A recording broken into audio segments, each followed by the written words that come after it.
Where am I? Oi, mate, where do you think you're going? Through here. Oh, not tonight, mate. You don't know where you are, do ya? Wait, am I dead?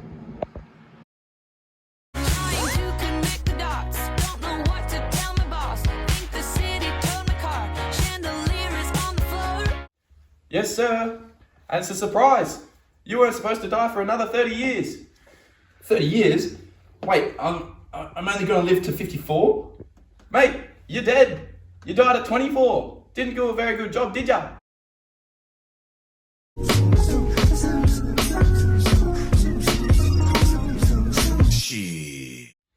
Alright, now we've got to see what went wrong. Hand me your baggage and I'll have a look through.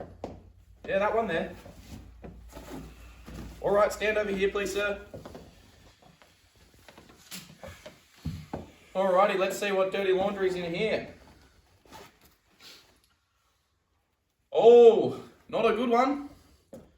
Can you please take me back and tell me what happened on the 14th October 2023?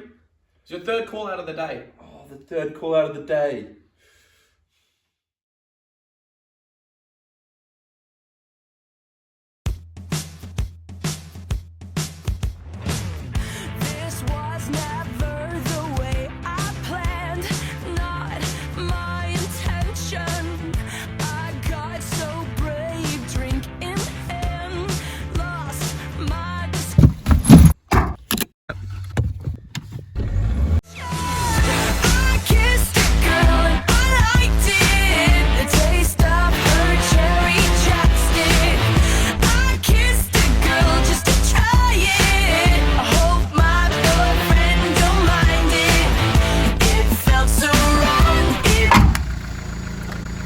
G'day mate, my sheep are looking awful.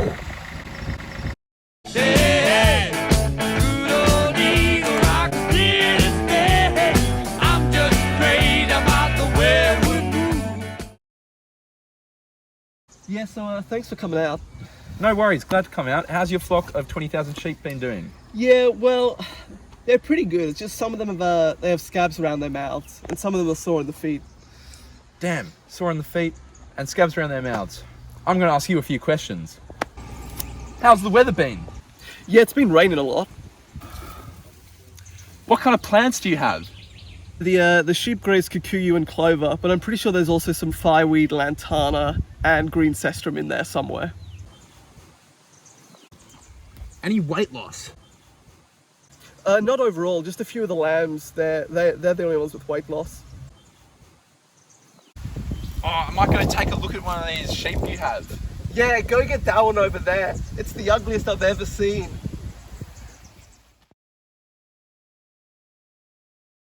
Yeah, Scooter and Jimmy Trumpet.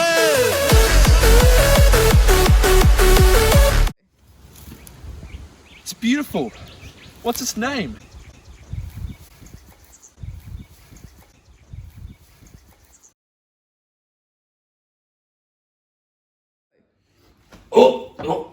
Oh, mate, that was one ugly sheep, eh? No, she's beautiful. What do you mean? Oh, mate, she had... Lesions begin as papules and develop into vesicles, pustules, and finally crusted proliferative lesions or thick brown scabs. These are located primarily on the face, around mucocutaneous junctions such as the lips, gums, nose, or eyelids. They can also have lesions on the ears, teats, udders, genitals, anus, and feet. Lambs often present with weight loss due to an inability to nurse if they have painful oral lesions or if the ewe has painful udder lesions. What is your main differential for this case? There are 6 differentials. Our primary differential is ORF. The other 5 are photosensitization due to lantana ingestion. This is less likely as lesions are on unpigmented skin only. It often displays shade-seeking behaviour, often present with jaundice and weight loss. Dermatophilus is less likely because there are often large areas of matted wool with thick crust seen, and the dorsum is also commonly affected, which is not occurring with these sheep. Blue tongue is also a differential, however, it is less likely as it is currently exotic to Australia, and other clinical signs such as pulmonary edema, conjunctivitis, and possibly cyanosis of the tongue is also seen.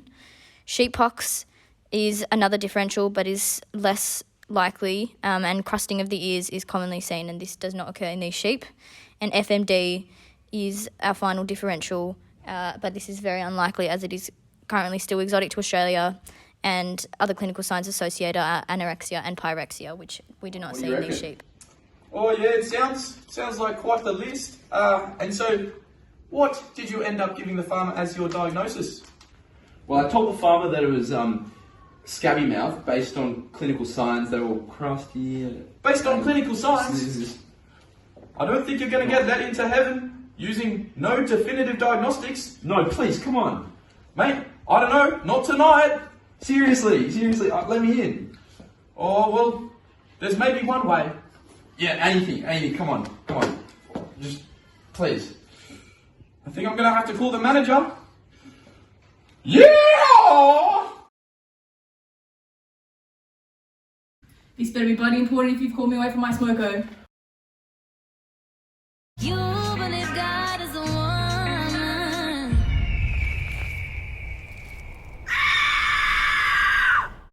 Oh, yes, miss. This man hasn't used definitive diagnostics to diagnose scabby mouth. Well, scabby mouth is commonly diagnosed on clinical signs alone, but you have 3 options for a definitive diagnosis. You can do electron microscopy, PCR, or histopathology. When looking at histopathology, epidermal hyperplasia and hyperkeratosis forming proliferative lesions can be seen. Some areas of the sample may be ulcerated or covered by a serocellular crust, and you may see infiltration by mononuclear cells. But hang on, why is this guy here? How did he die? Oh, it says here he died from sepsis. Sepsis? Sepsis of what? He died of sepsis because he was immunocompromised and got a secondary bacterial infection of a scabby mouth lesion that he got because he wasn't wearing gloves. And he kissed a sheep.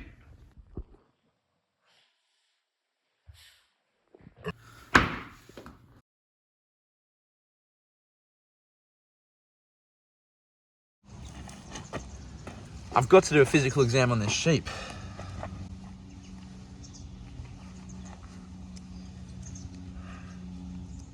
Wow. It's beautiful.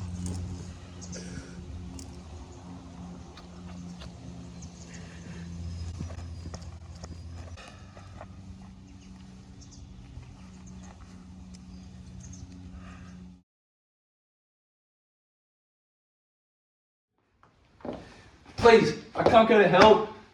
Look, boy, although it's zoonotic, there are no human reported fatalities from scabby mouth, so I'll give you 1 second chance.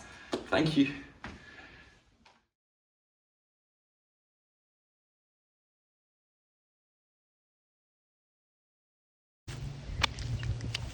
Hey farmer, what's going on?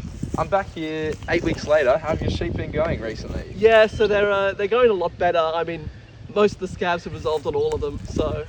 Yeah, great to hear. Do you have any preventative plans in place? Yeah, so as Yeah? you said, I think we're going to try start vaccinating all of our new lambs and marking now. And I think we're also going to keep all of our newly purchased sheep in a different place so that we know they don't have any disease when we buy them. Yeah, that's a great idea. We want to keep our herd scabby mouth free. Yeah? Okay. So that sounds great. I'm just wondering, what happened to that one I was looking at? Barbara? Oh yeah, I sent her off in the truck this morning. When I see your face, there's not a thing that I would change. Primary lesions do not require treatment as they are self-limiting and will resolve within 1 to 2 months. Complicated secondary bacterial infections will require treatment which will depend on the bacteria involved.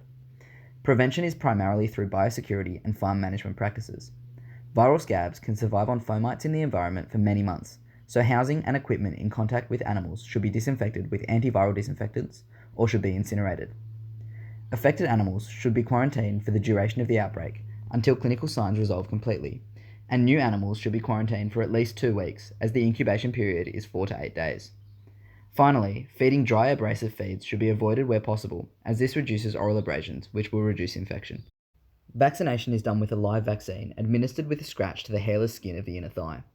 As it is a live vaccine, all sheep on the property should be vaccinated at the same time, as there is a risk of vaccinated sheep transmitting to non-vaccinated sheep.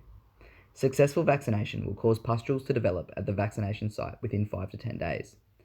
Vaccination should only be considered on properties with an active scabby mouth problem, as it is a live vaccine and can introduce scabby mouth onto the property. Vaccines should always be refrigerated and protected from sunlight. Finally, care must be taken when vaccinating, as self-contamination can lead to infection, so appropriate PPE must be worn. Scabby mouth has a significant financial impact, including production losses from reduced growth rate and trade restrictions and rejection of live export sheep infected with scabby mouth.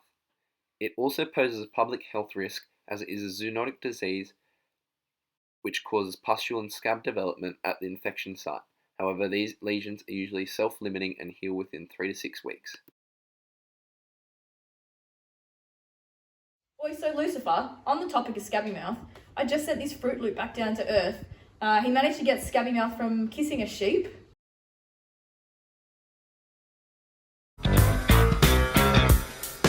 This is for the G's and this is for the hustlers. This is for the hustlers, now back to the G's. Oh, what an idiot. Scabby mouth is usually transmitted between sheep when sheep have direct contact of open lesions or through scabs in the environment. Scabby mouth also requires direct access through abraded skin. So this usually happens when sheep are grazing short and stubbly pastures. Viral replication takes place in epidermal cells before progressing to inflammation and proliferative skin lesions. The incubation period is 4 to 8 days, and the entire disease process is self-limiting in 4 to 6 weeks. How'd the vet get it then? So zoonotic transmission occurs in the same way, where people can get the virus by direct contact with lesions through an open wound.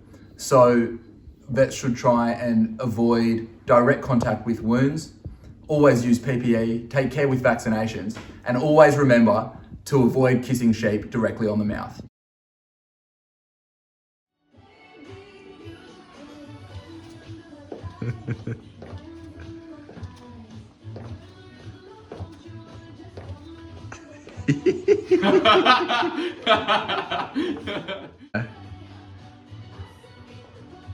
We like twerk.